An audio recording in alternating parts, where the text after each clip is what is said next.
Where did you?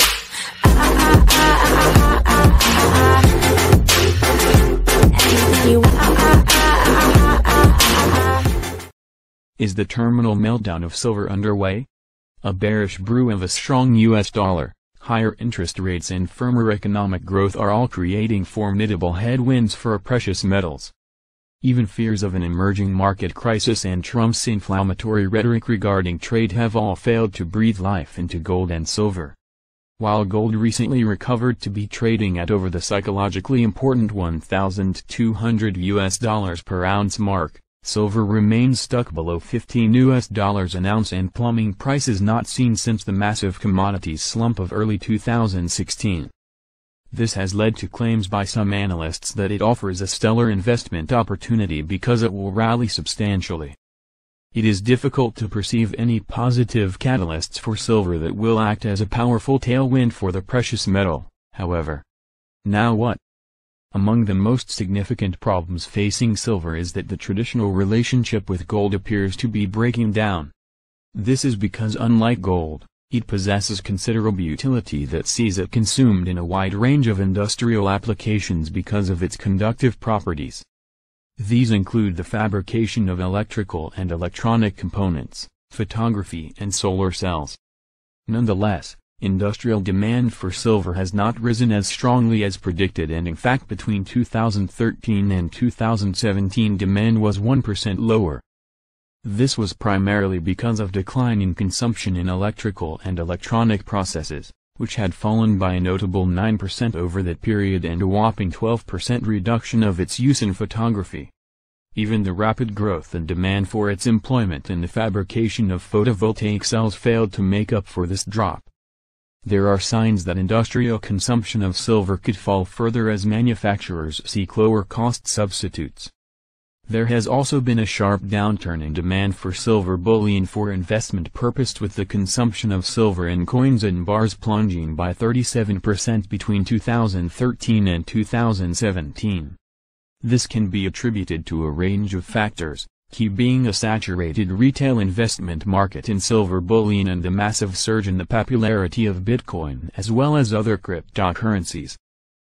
It is speculated that the rapid growth of digital currencies has attracted large volumes of investable funds, which would traditionally have been directed to alternate assets like silver. Meanwhile, as demand has declined, supply has grown to cause the physical supply deficit that existed over the last 4 years become increasingly smaller. For 2017, it was roughly a fifth of what it had been in 2013, and there are signs that it will continue to diminish. This is because production is growing at decent clip as miners move to ramp up output despite weaker prices. By 2017, silver production from mining was more than 3% greater than what it had been in 2013, and there is every sign that it will keep growing. Despite weaker silver, primary silver miners are focused on boosting production. The world's fourth largest silver miner, Endeavor Silver Corporation, TSXCDRNYSEXK, has forecast that 2018 silver output will rise by a whopping 20% compared to 2017, whereas the third biggest Pan American Silver Corporation has forecast a more moderate increase of around 6%. It should be noted that primary silver miners are only responsible for around a third of the global annual supply of the white metal. The majority is produced as a byproduct from mining other metals such as copper, lead and gold. Higher base metals along with gold rallying above $1,200 an ounce have all triggered the sharp uptick in activity among miners, which means that silver production will grow at a brisk pace, further expanding supply. So what? Based on traditional fundamentals, it is difficult to see any positive catalysts that will drive silver higher. The precious metal is caught in an intractable slump with little to no upside for the foreseeable future. This makes primary silver miners, which are exceedingly reliant upon extracting silver to drive profitability and have high operating costs, such as Endeavor Silver, which reported second quarter 2018 all-in sustaining costs, AISCs, of $17.28 per ounce, unattractive investments. Our one stock to buy in 2018, and beyond, when you buy heavily cyclical stocks at low prices. and then hold the shares until the cycle reaches its peak. You can make a very healthy profit. Every investor knows that. But many struggle to identify the best opportunities. Except the motley fool may have a plan to solve that problem. Our in-house analyst team has poured thousands of hours into their proprietary research, and this is the result.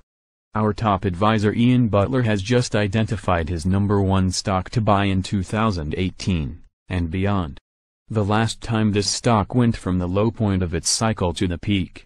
Shares shot from $12 to $40 inside of 4 years.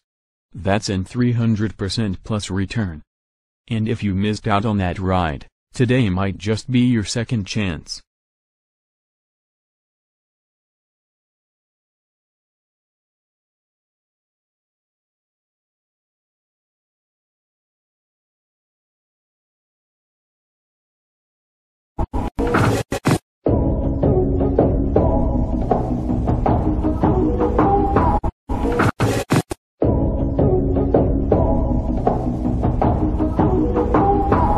Currency crisis breathing new life into gold, analysts.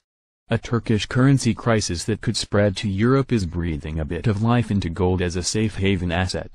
But, analysts are still concerned that the yellow metal faces tough competition against the US dollar.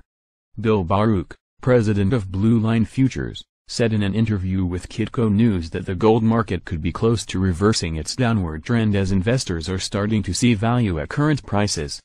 The gold market is preparing to see slight gains on the week, ending a 4-week losing streak. COMEX December gold futures last traded at $1,221.70 an ounce, virtually unchanged from the previous week. However, many analysts note that technically, the gold market is still in a downtrend as prices hover near their recent 12-month low.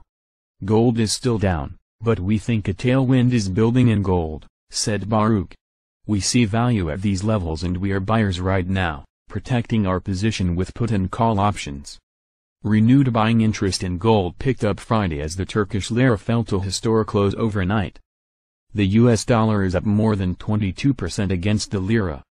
The trigger seemed to be the lack of credibility in the government's response as investors await officials to elaborate on the outline of the new economic model provided yesterday, said currency analysts at BBH. Turkey's currency crisis could weigh on the entire Eurozone. According to reports, the ECB had identified 3 major banks that have exposure to Turkey: Spanish bank BBVA, Italian bank Unicredit and French bank BNP Paribas. Gold's safe haven appeal can be seen in Europe as the yellow metal is up 1% against the euro Friday. For the week gold is up 1.4% against the euro. Andrew Kinningham, chief global economist, said that Turkey's currency crisis has developed as a result of too loose fiscal and monetary policy, resulting in rapid growth but also a buildup of vulnerabilities. However, he added that while Europe has the most significant exposure to Turkey, risks to global growth remain relatively small. Turkey's economy accounts for just 1% of the world economy, at market exchange rates, which is slightly smaller than the Netherlands, for example, he said. Nonetheless, Turkey's troubles are a further headwind for the euro and are not good news for assets either. Adam Button, currency strategist at ForksLive.com, agreed that there are signs of renewed interest in gold, but he said that the market still faces many headwinds. Gold is up Friday and you just needed half of the world to collapse to boost it, he said. I would have liked to see a better finish this week given all that is happening in currency markets. However, it does seem that the odds are shifting for a better bounce in gold. This is a good time for the bulls to make their stand, he said. I don't think this currency issue is going to go away anytime soon, so we could see some more buying next week. Gold still has to fight against a strong US dollar while Button sees potential for higher gold prices in the near term. He added that the market remains weak. I think I would rather short gold on rallies than buy dips at this point, he said. Ultimately, the Federal Reserve is going to keep raising interest rates and the US dollar is going to remain strong. Button added that the US dollar remains an attractive safe haven as investors see the US as the main pillar of strength within the global economy. Baruch also noted that the US dollar still has the potential to move higher. He explained that the greenback looks attractive as the neighborhood of other global currencies looks scary. In particular, the euro is down 1% against the US dollar for the week. USD last traded at 1.1420. Optimism growing in gold as markets still stuck in a downtrend. Although gold prices continue to hover near its recent 12-month lows, optimism is starting to grow that an impending bounce is just around the corner. In a recent interview with Kitco News, Chandal Sivan, head of research at Miran Beeld & Co, recommended that investors pay more attention to gold as the market is significantly oversold. While she couldn't rule out further weakness in the near term, she said that her firm doesn't expect gold prices to break last year's lows. She added that they don't see gold going below $1,000 an ounce. "I don't think interest rates are going to go high enough to push gold below $1,000 an ounce," she said. "I think we would be hard-pressed to push gold below last year's low." The research firm is expecting gold to catch a bid towards the end of the year as investors start to worry about the U.S. government's growing debt. Sivan added that the U.S. government could also start to put pressure on the U.S. dollar by the end of the year as a strong dollar will hurt economic growth and corporate earnings. Key levels to watch. Although gold is attracting some buyers, investors continue to keep an eye on the recent lows at $1,205 and the $1,200 levels. If that goes, many see prices dropping to $1,180 an ounce. Jasper Lawler, head of global research at London Capital Group, said that he has been disappointed with the lack of strong conviction in the buy side of the gold market. "The buying momentum just doesn't seem to last very long," he said. "The $1,205 level doesn't look like it is going to hold," he said.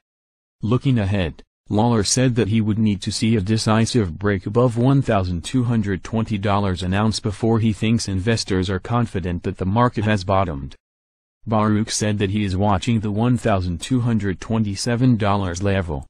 He added that a close above that could spark a short squeeze rally that pushes prices above $1,250 an ounce. "We just think gold is a good buy at these levels," he said.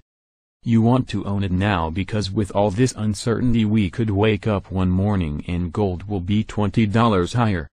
Other analysts say that $1,236 is critical resistance to watch in the near term.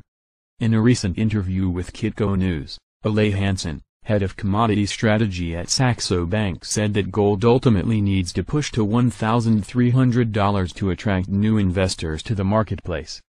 He noted that even a push to $1,260 an ounce could be seen as a short-term bullish correction in a long-term downtrend. The final say all eyes will be on Turkey and Europe next week, which could boost gold's safe haven appeal. However, there are also important U.S. economic data on the docket next week. The calendar heats up midweek with the release of U.S. retail sales and regional manufacturing data. On Thursday, markets will get important housing construction data and more regional manufacturing numbers. The housing sector is garnering a lot more attention as the industry is showing some weakness because of rising prices and rising interest rates.